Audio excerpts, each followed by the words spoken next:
હાલો, હું હર્ષાબેન કટકિયા. મારી યુટ્યુબ ચેનલમાં આપ સૌનું સ્વાગત છે. આજે આપણે બનાવવાના છીએ મસાલા પૂરી પાપડ. તો આપણે હવે એની રેસીપી ચાલુ કરીશું.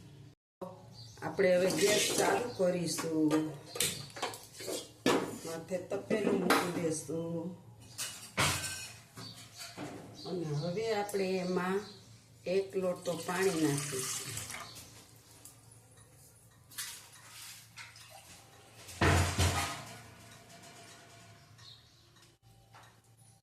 અને હવે આપણે હવે બીજો લોટો પાણી નાખીશું. હવે આ પાણીને આપણે ઉકળવા દેશું. આપણે ઢાંકી અને થોડીક વાર ઉકળવા દેશું. 2 લોટામાં આપણે 2 ચમચી મીઠું નાખીશું. આ 2 ચમચી છે, આપણે થોડીક અધૂરી ભરી હતી ને એટલે. અને હવે આપણે એમાં પાપડનો ખારો નાખીશું.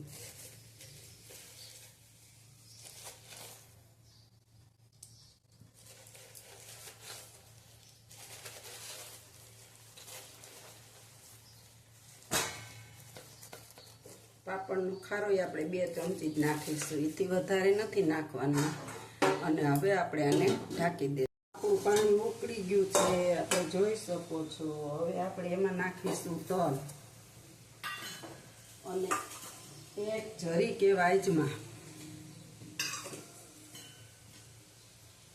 અને હવે આપણે ગેસને ધીરો કરી નાખશું.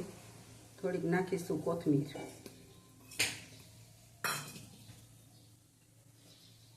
હવે નાખીશું આપણે અડધી ચમચી જીરું અને 1 ચમચી નાખીશું ચીલી ફ્લેક્સ.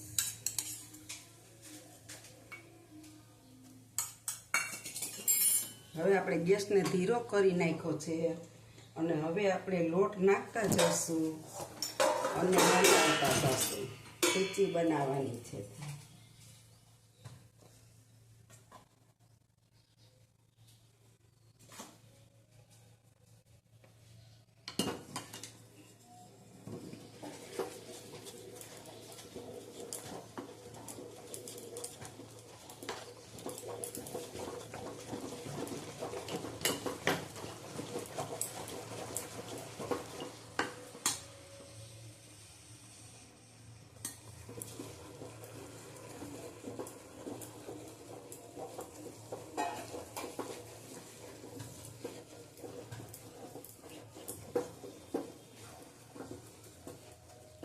આપણી ખીચી હવે તૈયાર થઈ ગઈ છે અને આપણે એને થોડીક વાર ઢાંકી દેવાની છે.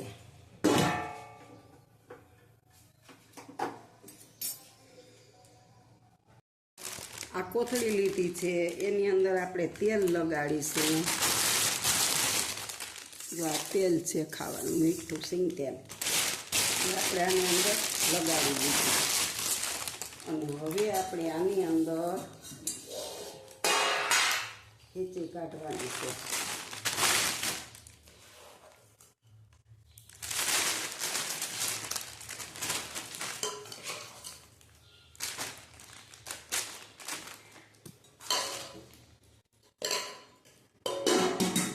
અને આને એકદમ આપણે મસળવાની છે. ગરમ હોય ને કે ગરમ ન લાગે, જો આવી રીતના મસળી લેવાની છે. આપણી આ ખીચી મસળાઈ ગઈ. હવે એને આપણે બીજી કોથળીમાં લઈ લઈશું. આમાં લઈ લીધી એટલે ગરમ રહે. અને હવે આપણે ફરીથી તેલ લગાડી ચારે કોર અને વધેલી ખીચી આપણે આમાં કાઢી દઈશું. અને એ જ રીતે હવે આપણે બધી મસળી લેવાની છે. તો આપણી આ બીજી ખીચી મસળાઈ ગઈ તો તમને દેખાડવાનું કાઢી દઉં. મસળાઈ ગઈ છે. હવે આપણે આને થોડાક કરી અને આના આપણે ગોયણા કરીશું. અને આને આપણે આના ભેગી ગરમ રહે ને આપણે રાખી દઈશું.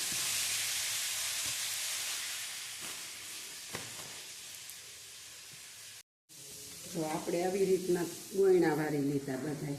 લુવા કહેતા હોય તો લુવા. હવે આપણે આ પૂરી પાપડના મશીનને થોડુંક તેલ લગાડીશું કાગળમાં. અને આવી રીતના આપણે પાપડ બનાવવાના છે.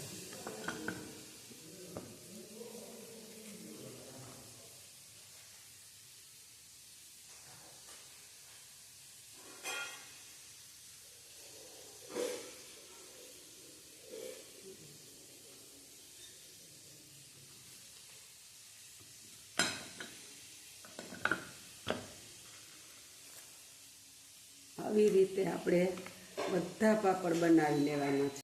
હાલો, હવે જો આપણા પૂરી પાપડ બની રહ્યા છે બધા. હવે થોડાક એવા જ રહ્યા છે. આવી રીતના આપણે બધા શીખવા છે.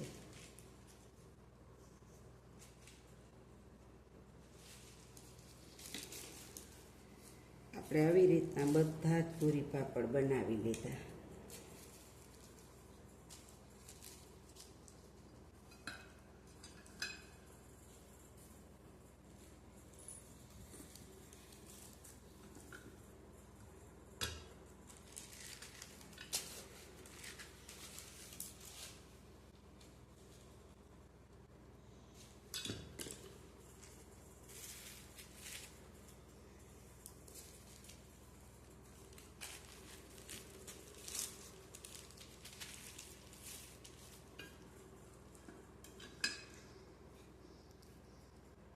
હાલો, જો આપણા પૂરી પાપડ હવે આ છેલ્લો છે, બની ગયા છે પૂરાઓ.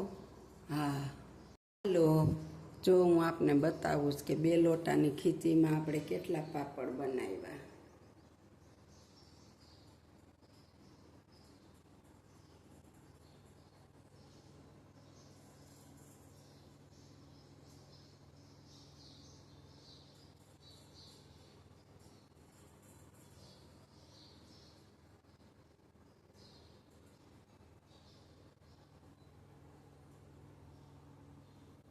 અને આ બધાય પાપડ આપણે ઘરની અંદર પંખા નીચે જ કર્યા છે. આપણે અગાસી મોટી છે પણ તડકો બહુ છે એટલે પછી સૂકવી દેશું. અત્યારે હોલમાં જ પંખે બનાવ્યા છે. હવે કાલે સુકાઈ જશે એટલે આપણે તળીશું. જો આજે આપણે મસાલા પાપડ સાવ સુકાઈ ગયા અને બહુ મસ્ત બની ગયા.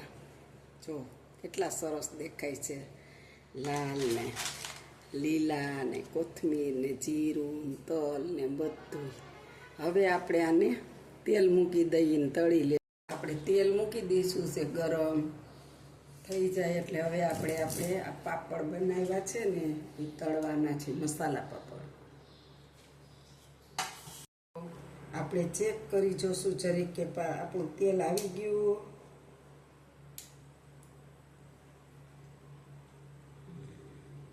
આપણું તેલ તો આવી ગયું છે. હાલો, હવે આપણે પાપડ તળીશું.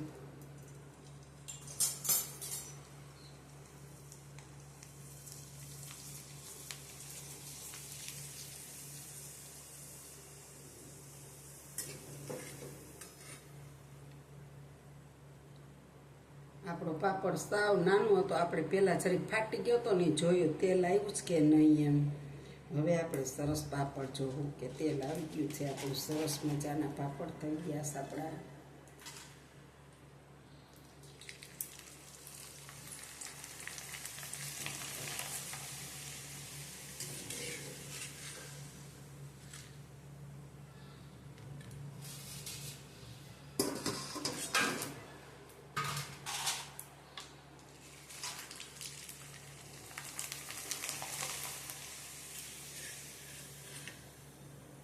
આપ જોઈ શકો છો આપણો પાપડ કેટલો નાનો છે. જો એકદમ નાનો છે અને તળાતા કેવડો મોટો બની જાય છે. એકદમ પોચો ગાફા જેવો. આપણે આવી રીતના બધાય પાપડ તળી લેશું. આ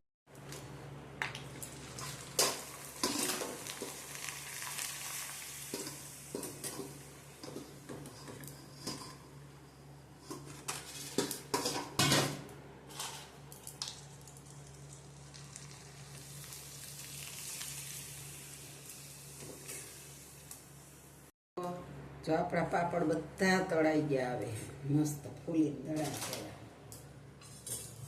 અને આપ જોઈ શકો છો કે આપણા પાપડ કેવા પોચા પોચા રૂચેવા અને સાવ નાના નાના હતા. પૂરીથી નહીં નાના તો કેવડા મોટા બન્યા. જો મસ્ત એક એક પાપડ તો જુઓ તમે કેવડા મોટા મોટા બની ગયા. આવો પોચા સરસ. તમે આ રીતે બનાવજો અને કેવા લાગ્યા એ કોમેન્ટમાં લખજો જરૂર.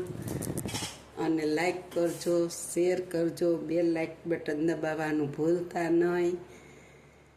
આવજો. જય બાબા સ્વામી, જય ગુરુદેવ.